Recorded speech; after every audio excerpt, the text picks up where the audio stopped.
Pessoal, bom dia, paz do Senhor, uma manhã abençoada de segunda, mais uma semana se inicia, que seja uma semana de bênçãos. Essa que é a última semana desse mês, e o Senhor possa trazer soluções para situações de dificuldade que se levantam, possa nos abençoar mais esse dia e mais essa semana. É claro que todos nós temos buscas, né, e buscamos por algo, mas devemos tomar cuidado com a forma com que queremos alcançar esse algo, né? Às vezes pensa-se que o fim justifica os meios, né? E às vezes os meios são os piores possíveis. Queremos tanto alguma coisa que não importamos de que forma vamos alcançá-la. Às vezes não importa. E isso é um problema muito grande. É algo muito perigoso.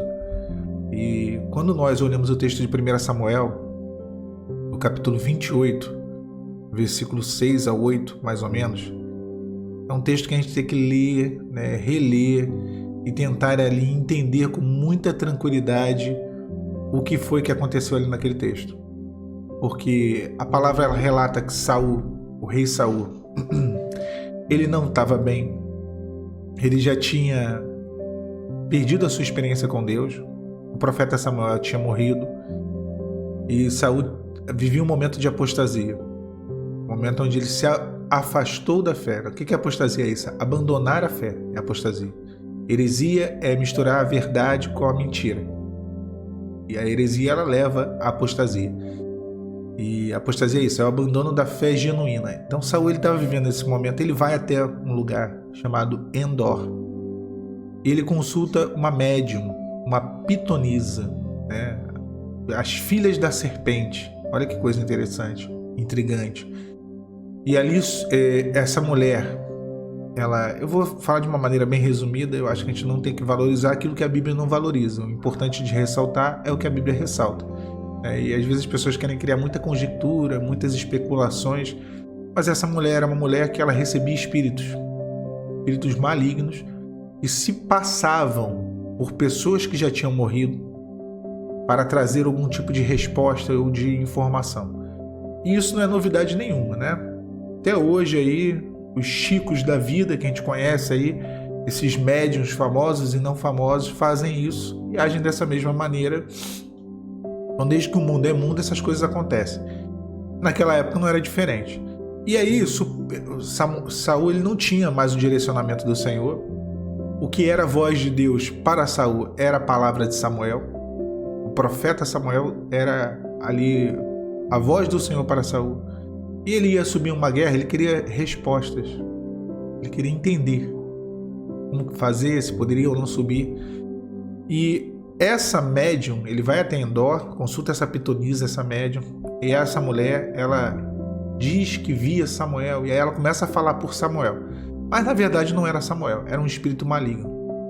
Um espírito de engano, um espírito de morte que estava ali, de dificuldade e de opressão. Então, o que acontece, né? O que ela viu foi espíritos imundos. Ela não viu uma pessoa. E uma coisa que a Bíblia ela nos deixa claro é que Deus não usa os mortos para falar com os vivos.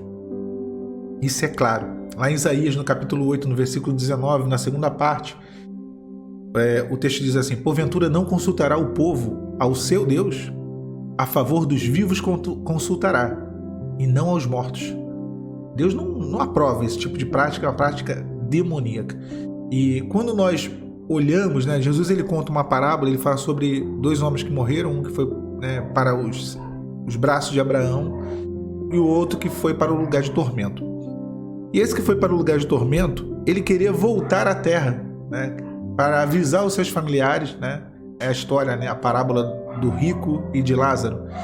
Esse rico ele queria voltar à terra para poder avisar os seus familiares, para que eles se convertessem. Para que eles pudessem não viessem a parar no mesmo lugar que ele estava, né? Ir para o inferno. E a resposta que ele recebe é que aquilo era impossível. Fica claro lá em Lucas capítulo 16. Não existe essa possibilidade de alguém que morreu ser mensageiro para alguém que está vivo. Não existe. Isso vai contra uma regra clara do mundo espiritual.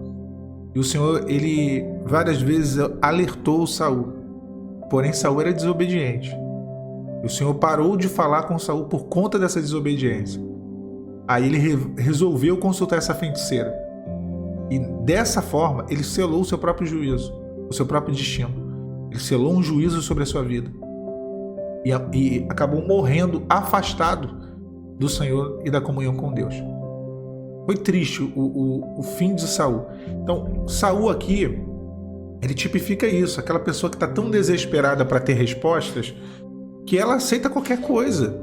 Aceita qualquer coisa. Irmãos, olha, eu vou falar para vocês uma coisa. Eu já vi gente lutando por restauração de relacionamento, que foi para a igreja, que foi para monte, que foi atrás de profeta, foi atrás de respostas e não alcançou e foi parar em terreiro de Umbanda. Atrás de respostas. Respostas de demônios. Porque era isso que ia encontrar ali. Não é aqui intolerância religiosa. Eu estou falando daquilo que a palavra fala, daquilo que a Bíblia fala. Então, assim, nós nada podemos contra a verdade senão pela própria verdade. E a verdade é a palavra de Deus. Esse é o único guia de fé e prática do cristão. Então, a pessoa ela chega a um nível, uma degradação tão grande por conta disso, dessa falta de comunhão com Deus, e acha que sim, os meios justificam os fins. Perdão, os fins justificam os meios. Não importa o objetivo que você quer. Por esse objetivo, por essa bênção, por esse algo que nem sempre é bênção, por esse algo, vale sim a pena fazer qualquer coisa. E isso é muito perigoso. Esse nível de desespero é muito perigoso. Tem gente que às vezes está morrendo afogado e pedindo socorro, e aí alguém vai lá e lança uma âncora. A pessoa se agarra à âncora e afunda mais ainda, mas ela acha que aquela âncora é a salvação dela, e não é. As coisas do Senhor são muito simples. As respostas de Deus, elas vêm em torno da palavra dele. A palavra dele é o nosso único guia de fé e de prática. Essa foi uma coisa que Lutero bateu demais nessa tecla.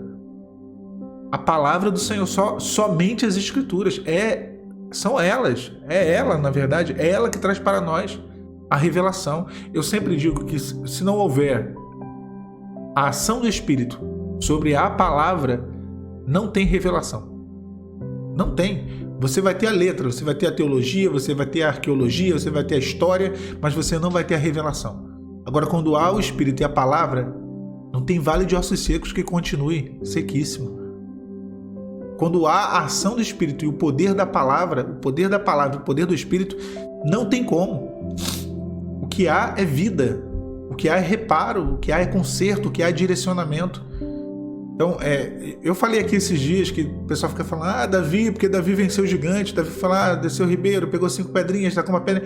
Tira Davi da jogada. Davi, pouco tempo antes, ele tinha sido ungido, e a palavra fala que o Espírito Santo se apoderou de Davi. E essa foi a grande diferença. Se isso não tivesse acontecido, Davi poderia ter descido o ribeiro, pegado 5 pedrinhas, vociferado para o gigante, falado, quem és tu? E ele ia morrer. Porque tudo aquilo que ele fez segundo a revelação do Espírito. Não saiu da cabeça de Davi. Davi estava cheio da presença de Deus. E o que ele utilizou para aquela guerra foi segundo aquilo que Deus mostrou para ele. Foi aquilo que o Senhor foi ministrando ao coração dele. Então, Saul, ele perdeu essa conexão, porque ele teve no início. No início ele profetizava no meio dos profetas, dos filhos dos profetas. Ele era usado, ele falava da parte do Senhor. A Bíblia é clara, ele teve essa conexão com Deus. Mas em algum momento, por conta da desobediência, por conta da teimosia, por conta da idolatria, porque ele idolatrava ele mesmo, a vontade dele era o que mandava na vida de Saul. Ele perdeu a conexão com Deus. E aí ele foi consultar a espíritos. Ele foi até Endor consultar o inimigo, a pitonisa, Piton, a serpente. Quem é a serpente do Éden? Quem é a serpente, o dragão de Apocalipse? Satanás. E aí ele começou a dar ouvidos àquelas coisas. E eu ainda vou ser sincero aqui, porque o inimigo ele falou a verdade em algum momento.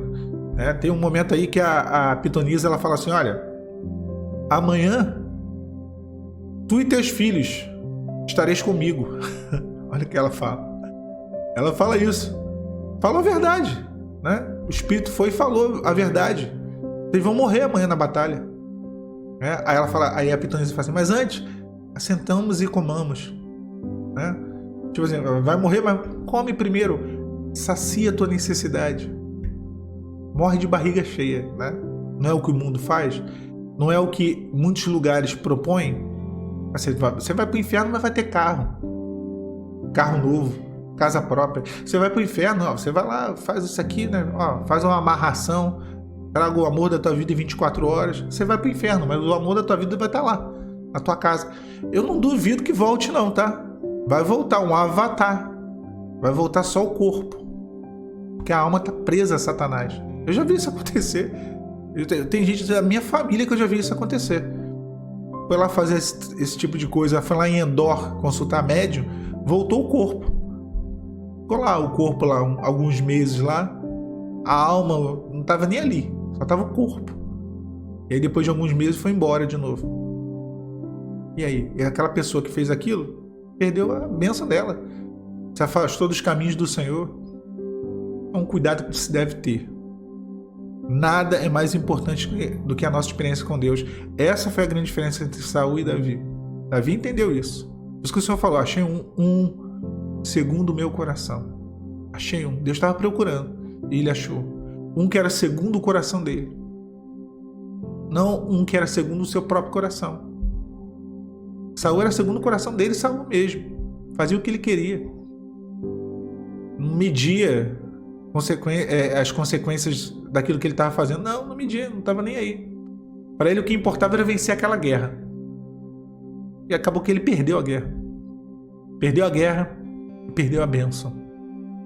Então eu acho que é um cuidado que você deve ter. E aqui nessa manhã um alerta. O pessoal pode pensar assim, poxa, mas palavra dura. Não é palavra dura. Essa palavra começa para mim. E porque às vezes nós focamos demais ou queremos demais uma coisa em detrimento da nossa experiência e da nossa comunhão com Deus. Deus não vai dar nada para você, nada para mim, que venha quebrar a nossa comunhão com Ele, que venha a ser um empecilho, um obstáculo no nosso processo de salvação. Não vai dar. Deus não coloca o homem numa rota de distanciamento dele. Deus não faz isso. Se Deus sabe que vai te afastar, tenha certeza, Ele nunca vai te entregar. O inimigo pode querer te dar algo que te afaste de Deus. Deus nunca vai permitir. Nunca vai. Toma isso aqui, ó. Tô te dando aqui para poder sair da minha presença. Não. Deus não vai fazer isso. Não vai. Então o Senhor, Ele quer nessa manhã nos orientar acerca disso. Cuidado. Toma cuidado. Para que venhamos a trilhar o caminho do justo. A vereda do justo é como a luz da aurora, que a cada dia vai brilhando mais e mais. A nossa vereda tem que ser essa, de aperfeiçoamento. O que é brilhar mais e mais? Não retrocede. Cada dia nós aprendemos, cada dia as coisas vão ficando mais claras, cada dia nós vamos alcançando mais sabedoria, mais discernimento, entendendo melhor o que deve ser feito e não. É aquilo que não deve ser feito. Tá bom? Deus te abençoe, meu irmão, minha irmã, nessa manhã, nessa semana, que seja de ricas bênçãos para você. A paz do Senhor Jesus.